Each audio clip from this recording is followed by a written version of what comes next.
స్వర్ణమంజరి అనే నది ఒడ్డున ఒక అందమైన గ్రామం ఉండేది. పాడి పంటలతో ఆ గ్రామం కలకలలాడుతూ ఉండేది. అదే ఊళ్ళో రాగిని, మాలిని అనే అత్తకోడళ్ళు ఉండేవారు. అత్తకోడళ్ళు ఉదయాన్నే చెరువు దగ్గరికి వెళ్లి పాత చీరని వలగా మార్చి దాంతో చేపలు పడుతుండేవాళ్లు. ఈ చెరువులో పులస బాగా దొరుకుతుందత్తయ్యా. పులస కంటే బొమ్మిడాయిలు మంచి ధర పలుకుతాయి మార్కెట్లో. మరి వేరే చెరువుకెళ్దామా? ఇక్కడ దగ్గరలో వేరే చెరువు లేదు మాలిని. మళ్ళీ వర్షాలు పడి నది పారితే తప్ప మనకి కష్టాలు తీరవు అంటూ రాగిని, మాలిని వ్యాపారం గురించి కాసేపు మాట్లాడుకునేవారు. అత్తయ్య, సుబ్బమ్మ రెండో కోడలు నిలతప్పిందంటగా?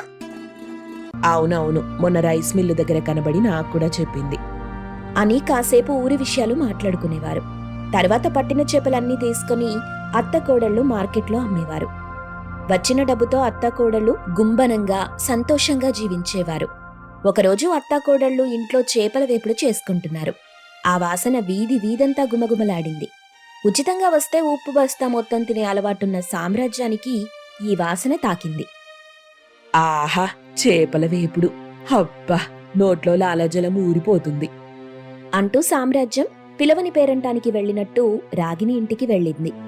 రాగిని, మాలిని అప్పుడే చేపల వేపుడు పెట్టుకుని తినడానికి సిద్ధమయ్యారు.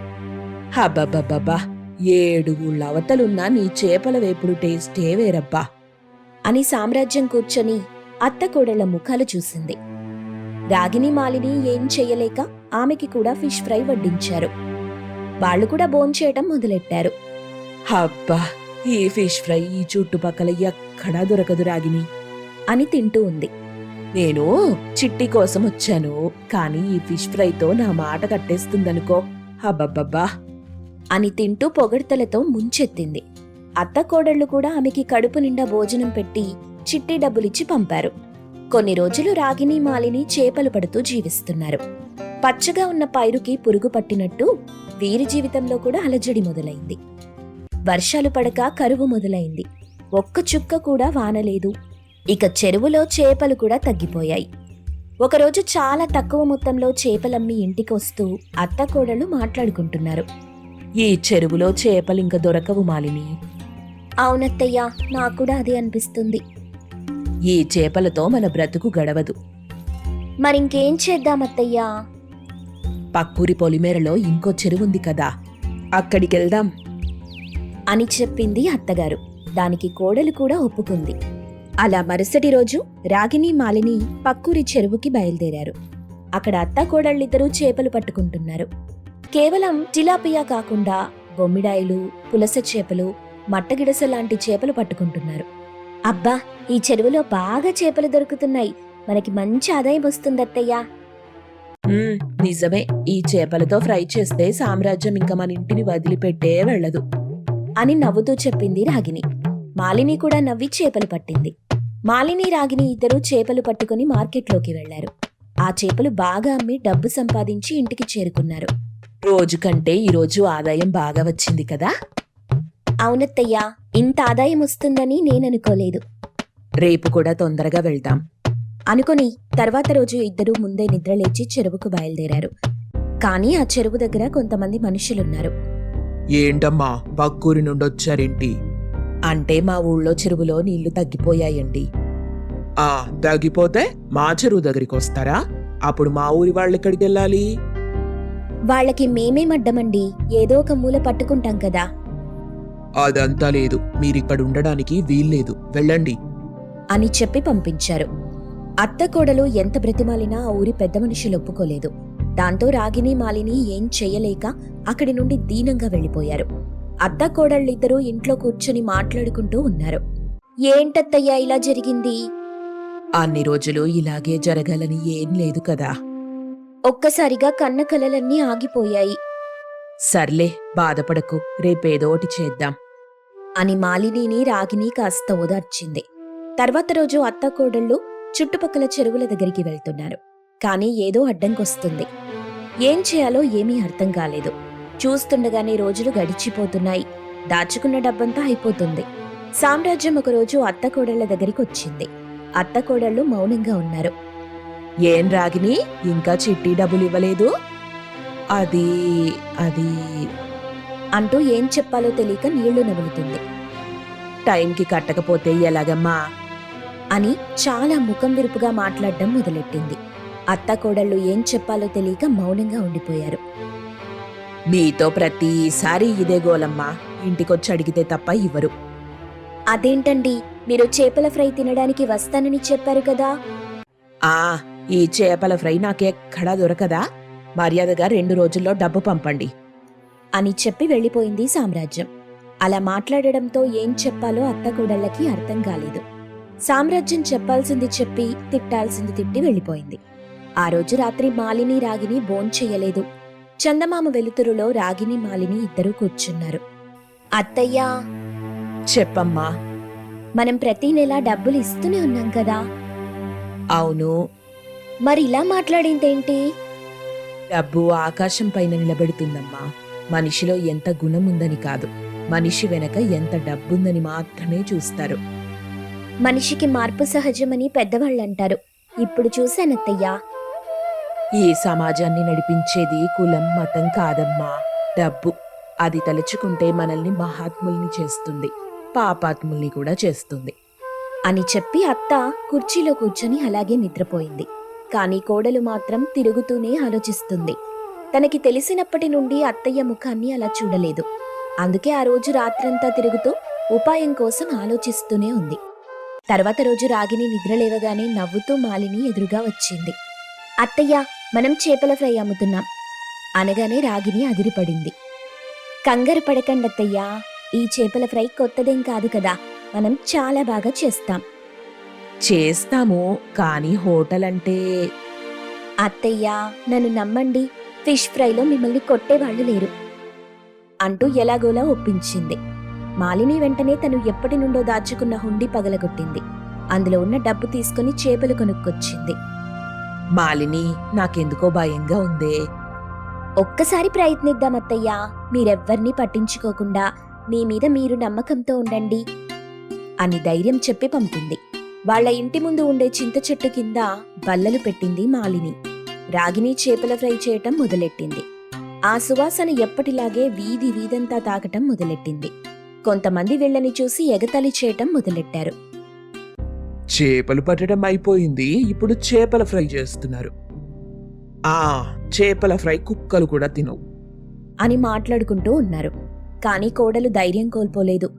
ఒక్కొక్కరుగా వచ్చి తినటం మొదలెట్టారు.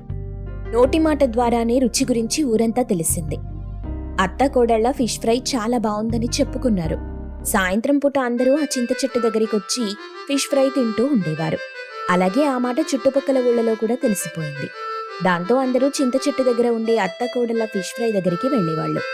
వ్యాపారం జోరుగా సాగుతూ ఉండడంతో ఆదాయం బాగా పెరిగింది. వీళ్లకి ఉన్న చిట్టి డబ్బులన్నీ పంపుతున్నారు. కొన్ని రోజుల తరువాత సామ్రాజ్యం అక్కడికొచ్చింది. అబ్బబ్బబ్బా, ఏం రుచి! మీ వంటలు మార్మోగిపోతున్నాయి అంటూ వచ్చి అక్కడ కూర్చుంది.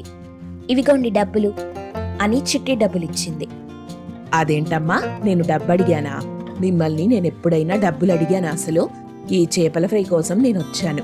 ఈ చేపల ఫ్రై మన జిల్లాలో ఎక్కడా దొరకదు అంటూ చేపల ఫ్రై తినటం మొదలెట్టింది. అత్త కోడళ్ళు ఏమీ మాట్లాడకుండా మౌనంగా నవ్వుకుని వాళ్ల పని వాళ్లు చేసుకున్నారు. అత్త కోడళ్ళు రాధమ్మ, మీనా, తండ్రి కొడుకులు ఆనందం, ఆకాష్ నలుగురు ఇంట్లో దిగులుగా కూర్చొని ఉన్నారు. వాళ్ల మధ్య ఎలాంటి మాటలు లేవు. అంతా నిశ్శబ్దం. ఆ ఇంటి ముందుకు ట్రక్ తీసుకుని డ్రైవర్ రాముడు వచ్చాడు. ఆకాష్ బాబు, ఆకాష్ బాబు, రండి బాబు, ఇప్పటికే ఆలస్యమైపోయింది. అరటాకుల లోడు తీసుకెళ్లి 60 కిలోమీటర్ల దూరంలో ఉన్న సిటీలో ఇచ్చేసి రావాలి. తొందరగా రండి బాబు అని అరుస్తుంటాడు. అప్పుడు ఆకాష్ లేచి నిలబడ్డాడు. బాబు ఆకాష్, రాముడి దగ్గరికి వెళ్ళి నేనీ రోజు నుండి పనికి రావటం లేదని చెప్పొచ్చి మనం మాట్లాడుకున్న తరువాత ఒక నిర్ణయానికి వద్దాం. అయితే ఒక పని చేయండి నాన్న, నేను వెళ్ళడం కంటే మీరు రాముడి దగ్గరికి వెళ్ళి, ఇలా చూడు రాముడు, మా వాడికి రాత్రి నుండి కడుపు నొప్పిగా ఉందని పడుకున్నాడు, ఈ రోజు రావటం లేదు, నువ్వే జాగ్రత్తగా నీకు తెలిసిన వాళ్ళని తీసుకెళ్ళమని చెప్పు. అవును మావయ్య, ఆయన చెప్పినట్టు చెయ్యండి. ఒకవేళ మనం మాట్లాడుకున్న తరువాత ఏదైనా ఇబ్బంది అనిపిస్తే చేసుకోవడానికి పనుంటుంది కదా. నువ్వేం మాట్లాడుతున్నావో అర్థమవుతుందా కోడలా? మీనా, నువ్వు కాసేపు మాట్లాడకుండా ఉండు. ఏవండి, మీరు వెళ్ళి బాబు చెప్పినట్టు రాముడికి చెప్పిరండి. రాముడు ఇక్కడి నుండి ట్రక్ తీసుకుని వెళ్ళిపోతాడు. అప్పుడు మనం నిదానంగా మాట్లాడుకొని నిర్ణయం తీసుకుందాం. అవును మావయ్య, అత్తయ్య చెప్పినట్టు చేద్దాం. ముందు మీరెళ్ళి రాముడన్నకి చెప్పేసిరండి. మనం ఈరోజు మాట్లాడుకుని ఒక నిర్ణయానికొద్దాం. సరే కోడలా, నేను వెళ్ళి చెప్పేసొస్తాను. బాబు ఆకాష్, నువ్విక్కడే ఉండు. అని చెప్పి ఆనందం అక్కడి నుండి బయటకొచ్చాడు. ఆనందం బాబు గారు, నమస్తే. ఆకాష్ బాబుని పిలవండి. అవతల ఓనర్ ఫోన్ మీద ఫోన్ చేస్తున్నాడు. అరటాకుల లోడు తీసుకెళ్లేదుంది. రాముడు, మా బాబు రాత్రి నుండి కడుపు నొప్పితో బాధపడుతున్నాడు. ఈ రోజు రాలేడు రాముడు. నువ్వు ట్రక్ తీసుకెళ్ళు. మా అబ్బాయి కుదుటపడిన తరువాత నీకు ఫోన్ చేయమని చెప్తాను. ఇప్పుడు మాత్రం వెళ్ళిపో. సరే బాబుగారు అని రాముడు ట్రక్ తీసుకుని అక్కడి నుండి వెళ్ళిపోతాడు. ఆనందం తిరిగి ఇంట్లోకొచ్చాడు. వాళ్లతో కలిసి కూర్చున్నాడు. అరటాకుల బిర్యానీ చేసి అమ్ముదామనే ఆలోచన మీ అత్త కోడళ్లలో ఎవరికొచ్చిందో చెప్పండి. అని ఆనందం అడగ్గానే కోడలు మీనా అత్త రాధమ్మని చూపిస్తుంది. అత్త రాధమ్మ కోడలు మీనాని చూపిస్తుంది. తండ్రి కొడుకులు అయోమయంగా చూసుకుని, ఈ అరటాకుల బిర్యానీ మీ ఇద్దరి ఆలోచన అని మాకు అర్థమైందిలేండి. అవును బాబు, నేను కోడలు బాగా ఆలోచించి నిర్ణయానికొచ్చాం. మంచి నిర్ణయానికొచ్చారు రాధమ్మ. కానీ అంటే పెట్టుబడికి కావలసిన డబ్బు గురించా మీ ఆలోచన? అవునమ్మా, పెట్టుబడికి డబ్బు కావాలి కదా. అరటాకుల బిర్యానీ చేసి అమ్మడానికి లక్షల పెట్టుబడి వద్దండి. కనీసం 10,000 పెట్టుబడి కూడా అవసరం ఉండదు. నేను నమ్మను మీనా. ఎంతకాలం మీరలా అరిటాకులు ట్రక్లో ఎక్కించుకొని ఎక్కడికి పడితే అక్కడికి తిరుగుతూనే ఉంటారు? మనకంటూ సొంతంగా ఏముండొద్దా చెప్పండి? ఉండొద్దని నేనెందుకంటాను మీనా? అని ఆకాష్ చెప్తుండగా మల్లిక ఇంటికొచ్చింది. మల్లికని చూసి మీనా పరుగు పరుగున కిచెన్లోకి వెళ్ళింది. అత్త రాధమ్మ చూసి, కోడలా, నువ్వు కంగారు పడకు, నేను వెళ్ళి మల్లికకి చెప్పేసొస్తాను అని రాధమ్మ బయటున్న మల్లిక దగ్గరికొచ్చింది. మల్లిక మీనా ఇద్దరూ కలిసి ఒక బిర్యానీ సెంటర్లో పనిచేస్తుంటారు. ఎప్పుడూ ఇద్దరూ కలిసి వెళ్తుంటారు, కలిసొస్తుంటారు. ఆ రోజు మీనాతో కలిసి పనికెళ్లేందుకు మల్లిక వచ్చింది. ఏం మల్లిక, బాగున్నావా? బావున్నాను పెద్దమ్మా. మీనా ఇంకా రెడీ కాలేదా? అయ్యో మల్లిక, నీకు తెలీదు కదా, మా కోడలికి రాత్రి నుండి ఒకటే కడుపు నొప్పి. 2-3 సూదులు కూడా పడ్డాయి కదూ. ఎటూ కదల్లేక అలా పడుకుంది. అయ్యో పెద్దమ్మా, ఇప్పుడెలా ఉంది? అలాగే పడుకొనుంది మల్లిక. ఈరోజు పనికి రాదు. మీ ఓనర్కి చెప్పు బిడ్డ, కడుపు నొప్పి తగ్గిన తర్వాత పనికొస్తుందని. సరే సరే పెద్దమ్మా, నేను వెళ్తున్నాను అని మల్లిక అక్కడి నుండి వెళ్ళిపోతుంది. రాధమ్మ తిరిగి ఇంట్లోకొస్తుంది. మీనా, మల్లిక వెళ్ళిపోయింది, కిచెన్లో నుండి వచ్చేసేయ్ అని చెప్పగానే మీనా వాళ్ళ దగ్గరికొచ్చింది. ఇలా చూడు బాబు, నేను సూపర్ మార్కెట్లో, కోడలు బిర్యానీ సెంటర్లో ఇక నుండి పని చెయ్యమని నిర్ణయించుకున్నా. అలాగే రోడ్డు మీద జనాలు ఎక్కువగా ఉండే చోట అరటాకుల బిర్యానీ వ్యాపారం కూడా చేద్దామని నిర్ణయించుకున్నా. నాన్న, అమ్మలా మాట్లాడుతుంటే నువ్వేం చెప్పు? ఈ విషయంలో నాకెందుకో ఈ అత్తాకోడళ్ళు చేస్తున్నది మంచిదనిపిస్తుంది బాబు. నేను కూడా అత్తాకోడళ్ళకి సపోర్ట్ చేస్తున్నాను. నువ్వు కూడా ఒప్పుకో. మీరు ముగ్గురు ఒకటైన తరువాత నేను మాత్రం ఒప్పుకోకుండా ఎలా ఉంటాను నాన్న? ఒప్పుకుంటున్నాను. అందరం కలిసి అరటాకుల బిర్యానీ సెంటర్ పెడదాం. కలిసికట్టుగా పని చేద్దాం. అన్ని ఖర్చులు వెళ్ళదీసుకుందాం అని చెప్పగానే ఆనందం, రాధమ్మ, మీనా ముగ్గురు సంతోషిస్తారు. అది సరే మీనా, అరటాకుల బిర్యానీ అంటున్నారు కదా, అది వెజ్ బిర్యానీనా, చికెన్ బిర్యానీనా, ఎగ్ బిర్యానీనా? ఏ బిర్యానీ అరటాకుల్లో చేసమ్ముదాం? అవునత్తయ్యా, మనం ఇది ఆలోచించలేదు. ఇప్పుడు ఆయన అడుగుతుంది కూడా కరెక్టే కదా. మనం ఎంతసేపు అరిటాకుల బిర్యానీ చేసి అమ్ముదామనుకుంటున్నాం, మాట్లాడుకుంటున్నాం. కానీ ఏ బిర్యానీ అన్నది ఇంకా ఫైనల్ చేసుకోలేదు. అయితే అందరూ ఆలోచించండి, అరటాకులలో ఏ బిర్యానీ చేసి అమ్మితే బాగుంటుందో అని. ఏది ఎక్కువగా తింటారో కూడా ఆలోచించండి అని రాధమ్మ చెప్పగానే అందరూ ఆలోచన మొదలెట్టారు. అలా సమయం గడుస్తూ ఉంది. ఇంతలో ట్రక్ వచ్చి ఆగిన సౌండ్ వినిపించింది. ఆనందం బయటికి చూశాడు. డ్రైవర్ రాముడు, ఓనర్ దామోదర్ కనిపించారు. కంగారుగా, బాబు ఆకాష్, నీకు కడుపు నొప్పని చెప్పినందుకు నిన్ను చూడ్డానికి ఓనర్ దామోదర్ వచ్చినట్టున్నాడు. వెళ్ళి బెడ్రూమ్లో పడుకో, దుప్పటి కప్పుకో, వెళ్ళు. రాధా, మీనా, మీరిద్దరూ ఇక్కడ దిగులుగా కూర్చునుండండి. నేను కొడుకు దగ్గర బాధగా కూర్చుంటాను. పద బాబు. అని చెప్పి ఆకాష్ని తీసుకుని బెడ్రూంలోకి వెళ్ళాడు ఆనందం. ఆకాష్ బెడ్ మీద పడుకుని దుప్పటి కప్పుకున్నాడు. ఆ గదిలో ఉన్న కుర్చీలో ఆనందం బాధగా కూర్చున్నాడు.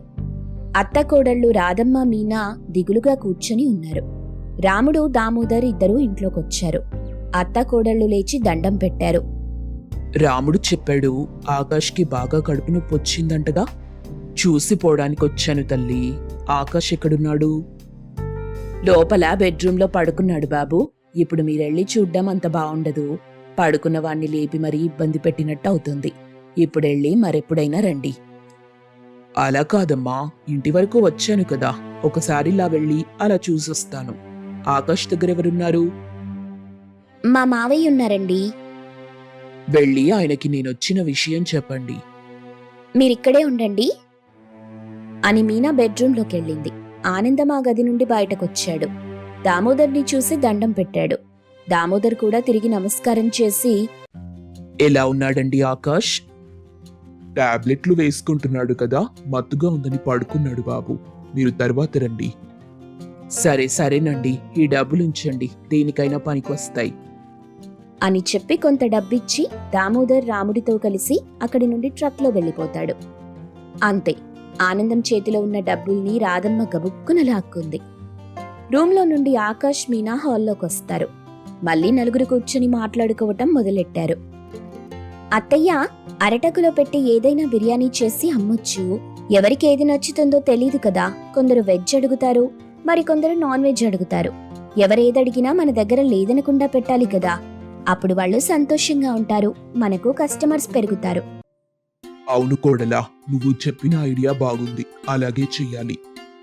అవునండి, నేను కోడలు చెప్పిన దాని గురించి ఆలోచిస్తున్నాను. మీనా చెప్పింది బావుందమ్మా. ఎవరికి నచ్చింది వాళ్ళు తింటారు కదా. కాకపోతే ఏది చేసినా రుచిగా చేసి తక్కువ ధర పెడితే బాగుంటుంది అని అందరూ అలా మాట్లాడుకుని అరటాకుల బిర్యానీ వ్యాపారం పెట్టడానికి నిర్ణయించుకున్నారు.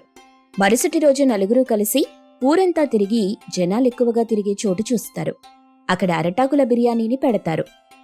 దేవుడా, ఎలాంటి ఆటంకాలు రాకుండా ఈ అత్తాకోడళ్లు పెడుతున్న అరటాకుల బిర్యానీ వ్యాపారం 3 పువ్వులు 6 కాయలు అన్నట్టుగా సాగేలా దీవించు తండ్రి అని వేడుకొని వంట చేయటం మొదలెట్టారు.